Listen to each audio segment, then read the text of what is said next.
Hey, it's Chris Chico, and in today's video, I want to talk to you about property analysis and how you absolutely positively don't need to know anything about what a property is worth, what the repairs are, and that you are really just making things a lot more complicated than they need to be when you're analyzing properties. And I'm going to go ahead and give you two simple frameworks today that are going to make things so much easier for you, and it's going to enable you to remove this mental block of yours and just let it be gone forever.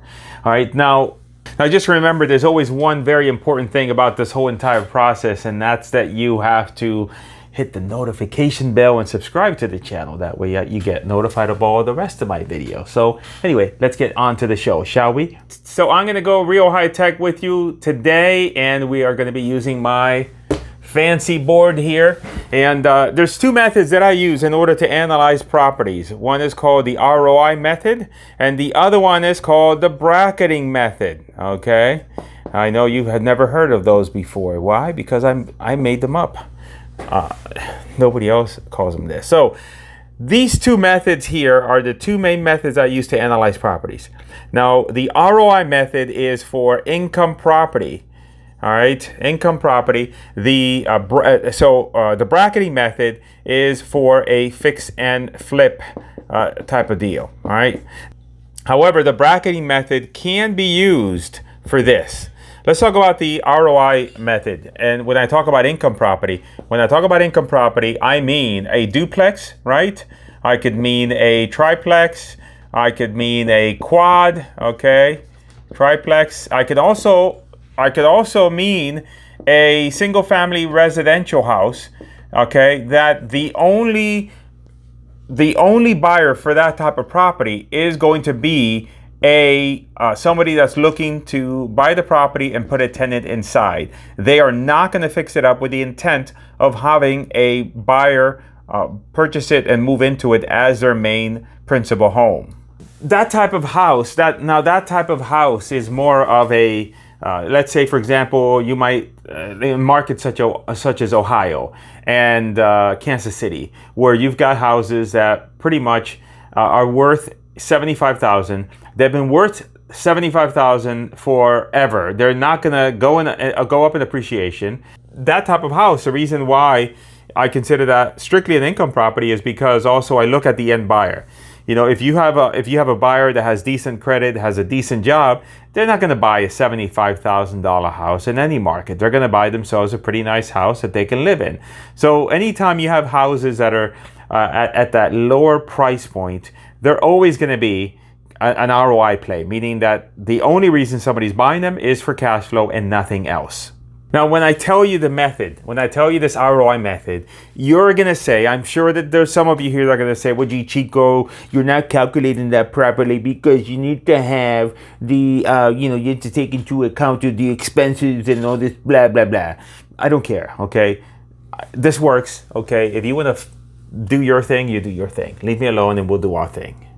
So let's walk through a real world example, right? I get a call about a property, and let's say it's a duplex, and the duplex it's giving $1,000 a month in rent. Okay, $1,000 a month in rent for each side. That's 1,000. So what does that mean? $1,000 a month. That's $2,000 total a month. That is equal to $24,000, right? 2 times 2 is that right? Yeah, 2,000. Oh my God, my math is so bad.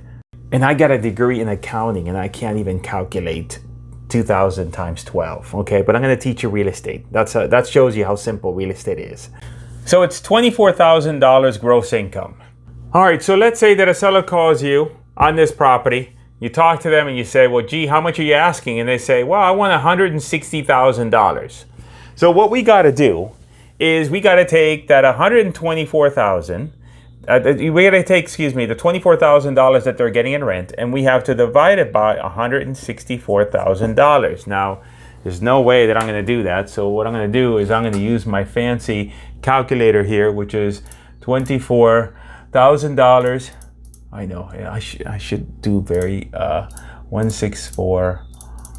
What is that? That is what is that, 0.14634, blah, blah, blah.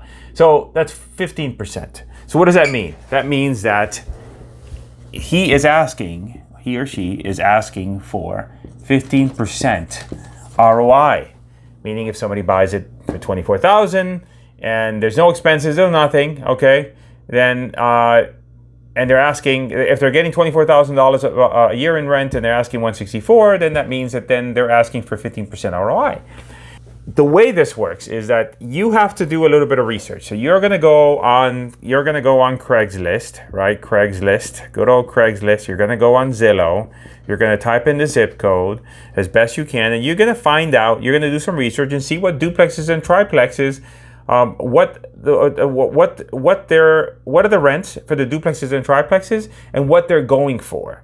So what you're going to do is, let's say that you go out and you go on Craigslist or Zillow and you find property number 1 that is getting $2,000 a month in rent, and they're asking for their property. Let's say they're asking $140,000 for that property.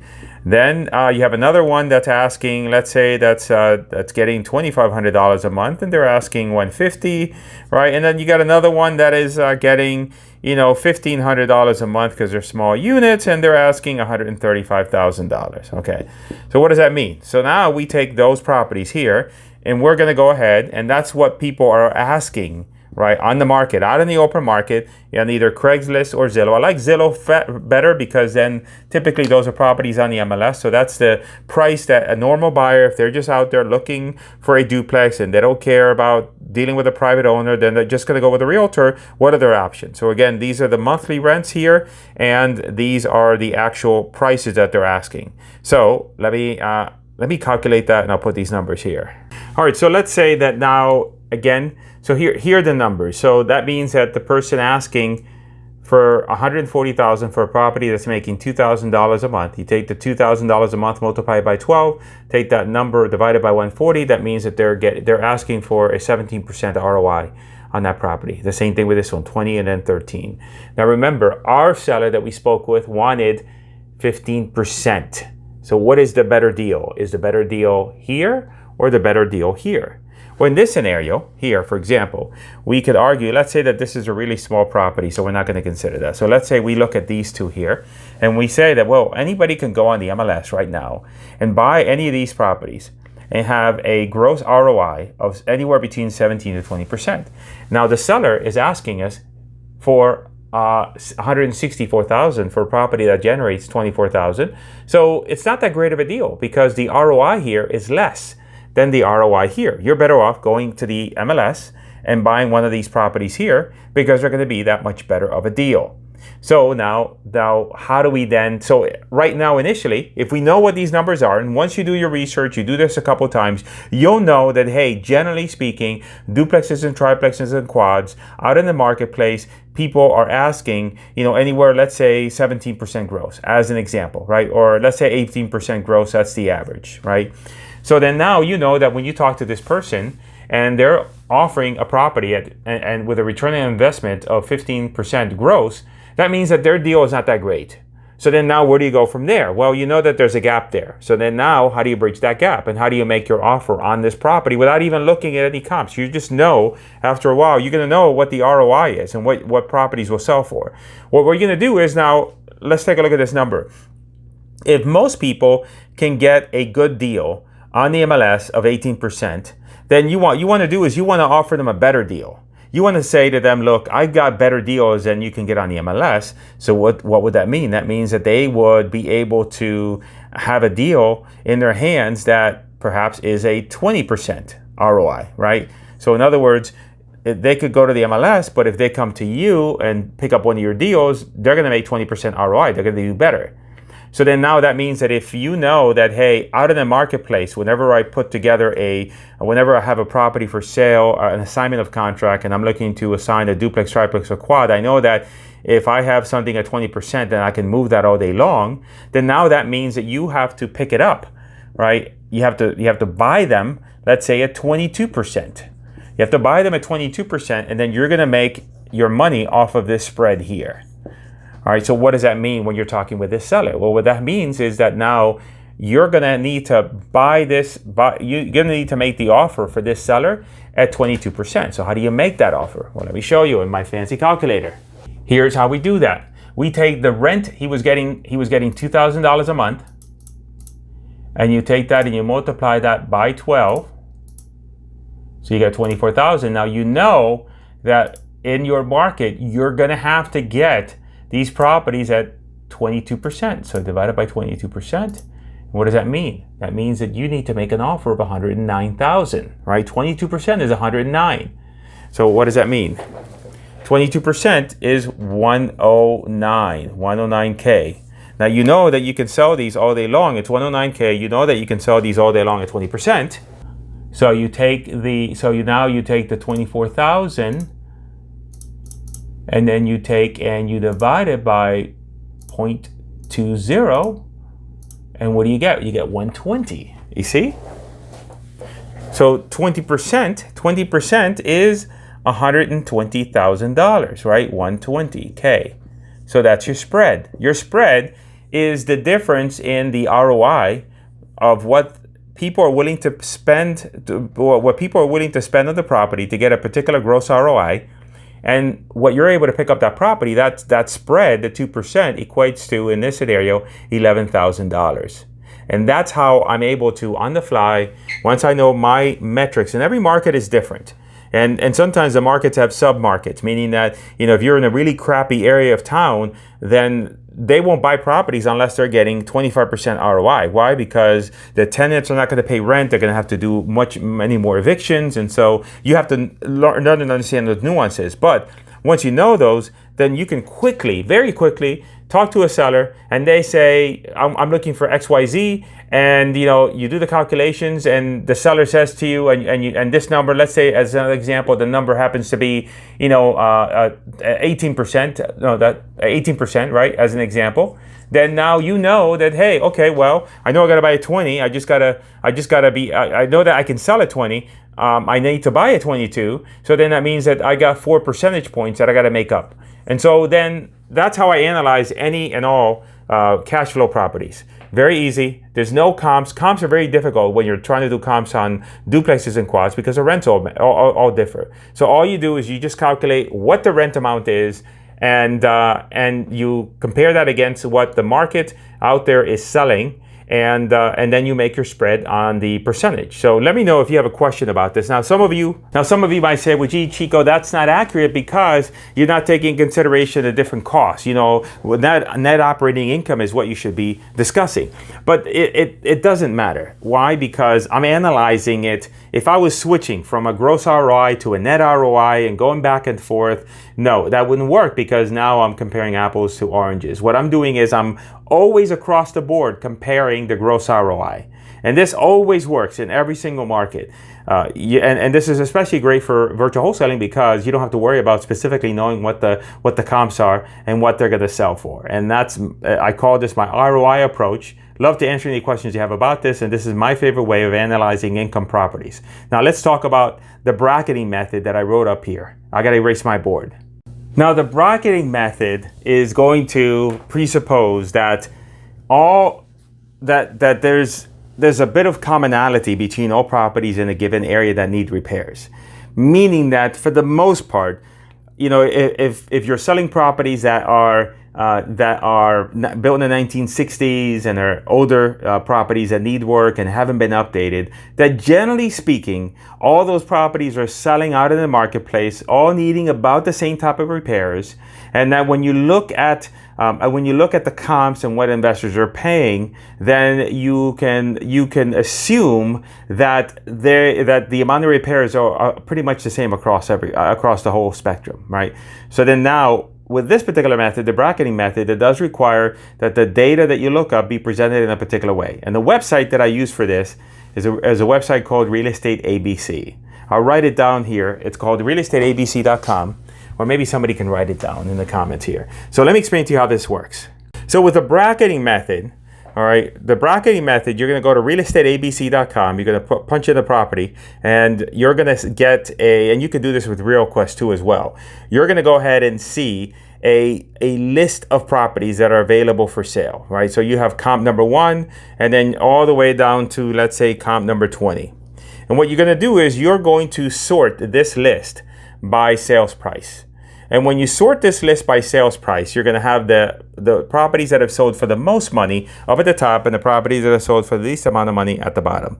And what you usually find is you'll find that there are brackets. So let's say that maybe comps 1 through 5, you know, are let's say, for example, that we have a comp report that looks like this. Let's say you have a property that sold for 200, number 1, right? 200K. Then you have a bunch of properties that sold for 185, you know, 175. You have 168 and then maybe a 172, right? So you have this grouping of properties that are here. Then you're going to have another group of properties that say generally will fall somewhere around, let's say that you have 140, 130, 125, etc. And then you're going to have another group of properties that are going to be all the way at the bottom. And you're going to have properties that maybe are showing that they sold for 95K, 105K, you know, maybe a really low one for 82, and then maybe one for, you know, 100,000, right? So what you'll find is that now you can see that there are brackets here. And the brackets are indicative of the different grades of property. At the top, you're going to find properties that have been rehabbed. And you're going to assume that those are the properties that have sold to end buyers looking to live at the property. In the middle are kind of like a mixed bag of goods. They're kind of like, you know, some handyman, some investor, but it's kind of mixed. Here's where you have to pay attention to, because this bottom portion here more than likely will always represent the investor buyer transactions or properties that need a lot of work, and that's what they sold for. So now you know that this is the area that you have to play with. So if you get a seller that, you know, say for example, that calls you up in this area and you pull this report and they're asking 175, 180, you know that's full market value. If you have one that says, you know, I'm looking for 125, you know that's kind of in the middle, but you know that you got to get down here, because down here is a spot where investors are buying properties at, and that's where you need to be. And so then now you're going to go ahead and make the offer based around these numbers. And so you might make an offer of 95,000. You might make an offer of 100,000. And you can tell the seller, well, look, you know, I'm offering you this because, you know, there was a property recently that sold that needed a lot of work, just like yours is sold for sold for 95. And so then now the bracketing method says, do not go out and try to estimate repairs. Figure out where the handyman deals are selling and try to buy it below that or very close to that. And now your objective is now to sell it somewhere in this range here. Now with the bracketing method, I don't pay any attention to repairs in any way. So I don't care, you know, what the repairs are. That's not my business. It's the business of the buyer. My business is to get the property at the lowest price possible in consideration of what my brackets are here. So I want to get the lowest price possible on the property. And then I am just going to allow the market and the buyers to be able to tell me if it's a good deal or not. So the way this would play out is that if I have a property that's been offered to me but with a seller, and let's say in this scenario, the numbers that I laid out for you, I'm able to get that property under contract for $110,000, and that is the best price that I can do. I know that looking at the numbers, that $110,000, it's low enough. It's low enough in this whole spectrum of deals that have recently sold that I have a chance of selling it. And granted, you know, I'm going to arbitrarily maybe pick a number of $10,000 to $15,000 to add to that deal to then bump it up to this particular bracket and then try to sell it. And as I speak with investors, I'll get data and I'll understand whether or not I'm on the money or not. If it doesn't sell, I can always reduce or go back to the seller with a price reduction.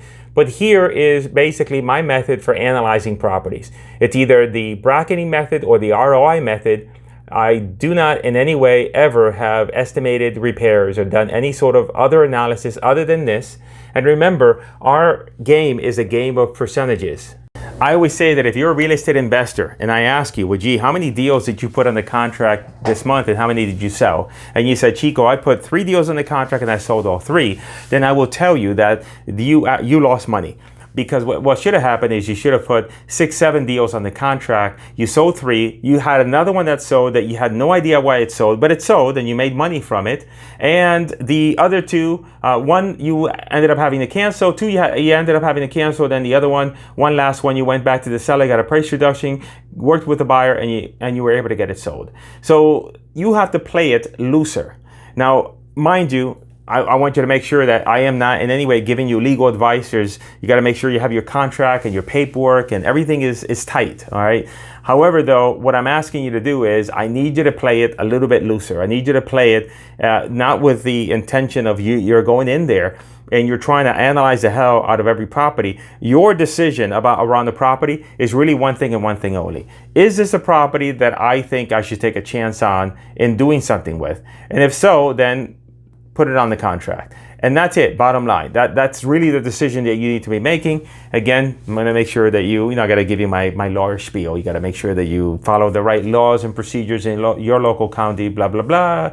And I didn't tell you to do anything. I'm just telling you what I do, and it's up to you if you do it. You know the deal, all right? And that is my very rudimentary, very high tech, all right, using my fancy clipboard and my calculator on my computer. So listen, if you have any questions about this, post them in the comments, and we'll take it from there. How about that? All right, that's it. Chico and out. Make sure you subscribe, okay? Keep it coming.